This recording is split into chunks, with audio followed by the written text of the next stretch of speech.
November brings fires and fireworks. Sometimes you will hear people say, "Remember, remember the 5th of November."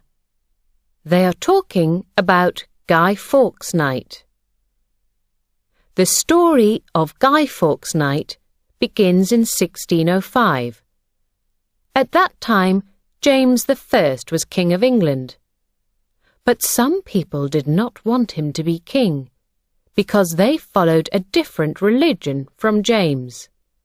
So a group of them, a man called Guy Fawkes and his friends, made a plot to kill King James and his government at the Houses of Parliament in London on the 5th of November 1605. They put 36 boxes of gunpowder in a room underneath the Houses of Parliament because they wanted to kill a lot of people. But the plan did not work. The king's soldiers found Guy Fawkes and the gunpowder. They sent him to prison. In January 1606, Guy Fawkes and some of his friends were killed in front of the Houses of Parliament. When people heard that the plotters were dead, they celebrated with lots of fires in the streets. King James was alive and well.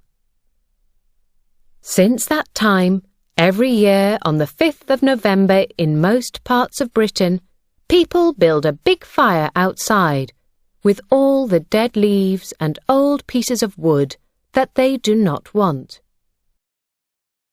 Children push newspaper into old clothes to make something that looks like a man. They call it a guy, after Guy Fawkes. And sometimes they carry the guy around the streets to show people. They say, "Penny for the guy," and ask people for money for fireworks. Some people have a bonfire with fireworks in their garden.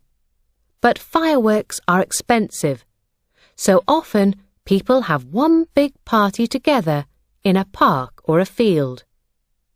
It is usually very cold in November, so they have hot food and drinks to keep warm.